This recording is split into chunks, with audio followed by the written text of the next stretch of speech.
The creature had no pupils.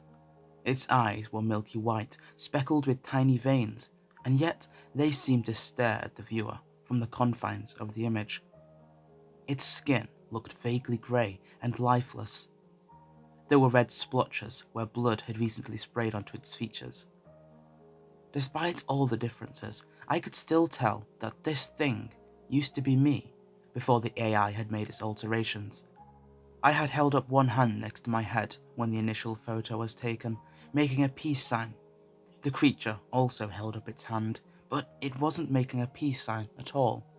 It looked more like it was raising its claw, ready to strike.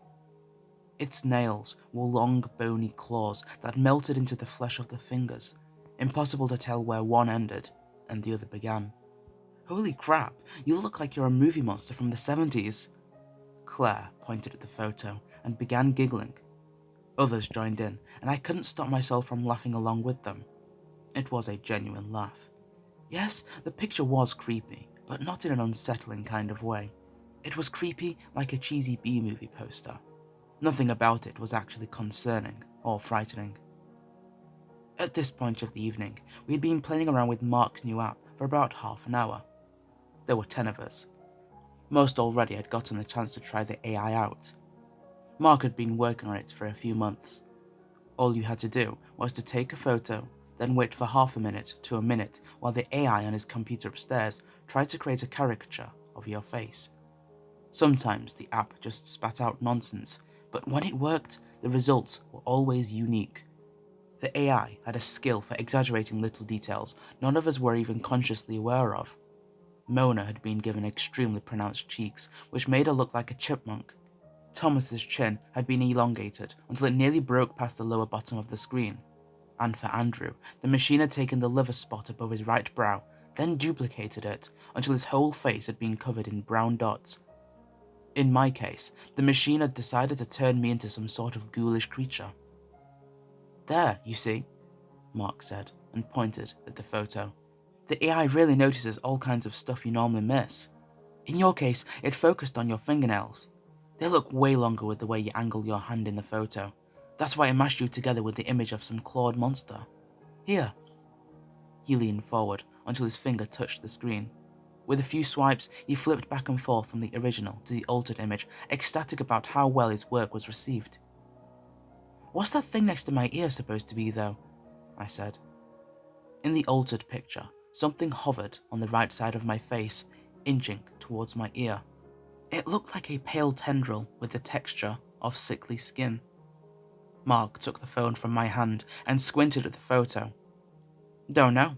The program still has a few quirks. I think this used to be your hair." He frowned for a moment, then nodded to himself. "Yeah, probably your hair. The AI struggles with interpreting long hair like yours. Anyway, who wants to go next?" "Oh, me!" Claire jumped up from her seat at the couch next to me, raising her hand into the air. It was nice to see her getting excited about this. I had been worried she wasn't enjoying herself. The rest of us already knew each other from high school, but Claire was a new friend I had met at college. I had brought her along to introduce her to the gang. She had wanted to cancel at first, since she had been slightly unwell the last few days, but I had managed to convince her to come along for at least a little bit. Even now she was wearing a jacket, as if ready to leave at any moment. The carefree way she laughed along with the others told me that everything was going to be fine though. "All right, cheese." Mark pointed the phone in her direction. Claire stood up, stuck out her tongue, and struck a pose. We all waited as the computer began to process the new photo. The altered image formed on the screen. This time, nobody was laughing. The AI hadn't actually made any changes to Claire herself. It had erased her silly expression, but left her otherwise just as she was in real life. In the photo, she stood with her head drooped downward, eyes glancing to the side, her brows furrowed, her arms wrapped around herself as if fending off a chill. Her whole posture seemed tense and vaguely frightened, and while she still looked the same, the room she was standing in was a completely different one. The brightly lit living room was gone. Instead, Claire stood in some dim area in front of a decaying wall. There was an open doorway right behind her. The room beyond was pitch black. They were more of the thin, pale tendrils, like the one that had shown up in my photo, emerging from the darkness. Some blindly slithered through the air, but most of them were hovering around Claire herself. "Weird," Mark said. "Let's try that again. Maybe try taking off your scarf. Could be that the AI struggles because it can't make out your neck. Why are you wearing that anyway? Do you have a cold?" "Don't know," Claire shrugged. A hint of uncertainty had crept into her voice. It's a bit chilly in here, right? There's this draft, right?" She gestured towards her back, looking back and forth between us. Her fingers nervously clutched around her jacket. The moment only lasted a split second. With a shake of her head, she forced the carefree smile to return to her face. "Whatever, let's try this again." She ripped the scarf off her neck and tossed it onto the backrest of the couch. Mark took another picture. We waited. The image formed. Claire took in a sharp breath. The computer had done the exact same thing for a second time. Once more, it had drawn Claire standing in that dim room, looking frightened and small. The ominous door was right behind her. The darkness beyond its threshold encompassed her huddled figure. The strange tendrils had grown more numerous. All of them had turned towards her. Some were so close that they nearly touched the bared parts of her skin. "It's a prank, right? You're pranking me." By now, Claire's smile was completely stiff and unnatural. "There's some secret button you can press to make the photos come out like this, right?" "No, I swear I didn't do anything. It's the AI." Mark raised his hand in a defensive gesture. "I'm still working on it. Sometimes it just has weird quirks like this. There's just some detail about you that it picks up, something it interprets this image of an open door. No idea what might have triggered that. Here, try it out for yourself. Maybe you can get it to work properly." He handed his phone over. Claire took it, retreated off to the side, and snapped a selfie. "So, anyway," Mark said, while Claire was still waiting for the results. "What are you guys thinking so far? I was wondering whether I should go public with the app. This might get really popular. I could even make some money. I'd make the base model free, but people could pay for special options, or for faster processing time, or something like that." He tried his hardest to steer the conversation into this new direction, but it was really hard to focus on what he was saying. We all kept glancing over at Claire, who was still taking pictures of herself, growing more and more frantic with each result. She began flinching to the side and spinning around as if expecting someone, or something, to be standing right behind her. She had just taken another photo when she let out a startled shriek and jumped forward, ducking down and covering her head with one hand. Her other hand flailed through the air, striking at some invisible target. By now, all eyes were on her. "Something just touched me! Something touched me! Something!" She let out another scream and began wildly striking around her. "It touched me! It touched me! Stop touching me! Claire, stop! Nobody's touching you! Claire!" We had all hurried towards her, forming a loose circle. None of us could really get any closer without the risk of getting hit. "Okay, that's enough." Mark shouldered his way past us. "Give my phone back. You're going to break it. Give me..." He jumped towards Claire and managed to duck beneath a wide swing of her arm. He had misjudged the erratic motion of her body, though. The two of them collided in the middle of the room. Mark went down with a curse, while Claire stumbled to the side, somehow able to keep her balance. She glanced around with wide, unfocused eyes, then darted towards the closest door and out of the room. The phone had dropped from her hand during the collision. It had landed right in front of my feet. For a second, I got a glance of the very last image the AI had created. It looked very similar to all the previous ones. It was Claire, with the door right behind her. The door had inched closer. There was something strangely organic about the way the AI had drawn it. Its outlines were bending outwards, which made it look like a widening maw about to swallow its prey. Half of Claire's body was already submerged in its darkness.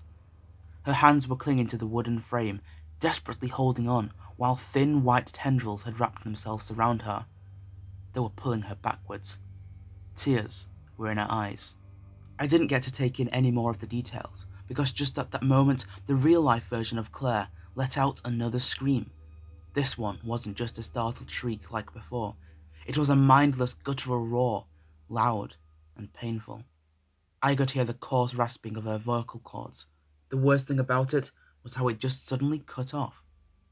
I left the phone on the floor and rushed after her in the hallway.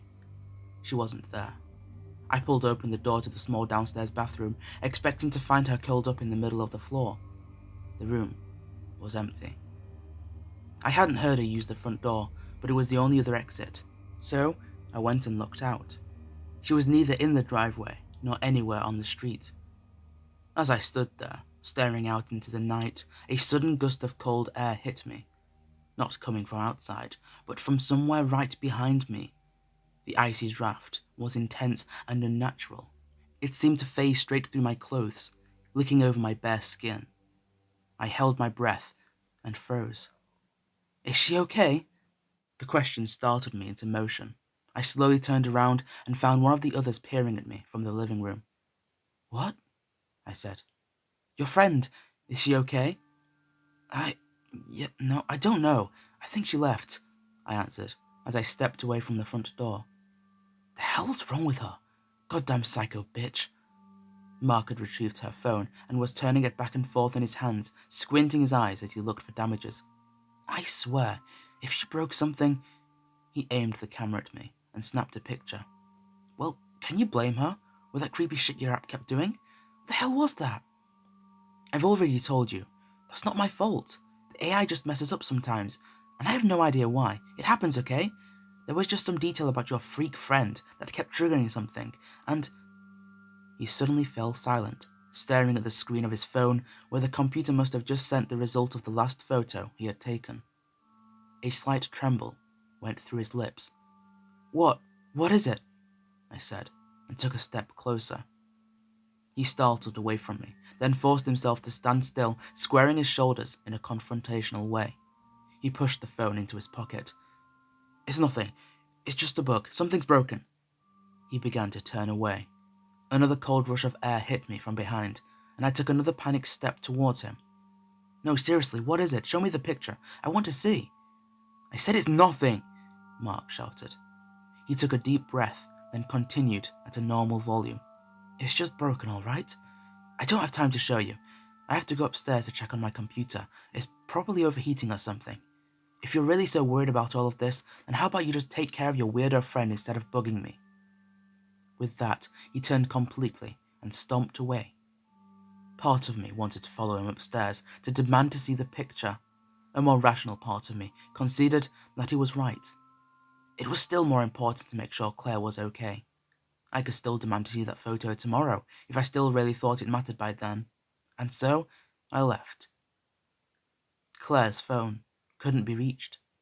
I made my way for her apartment, but her flatmate said she had never returned home.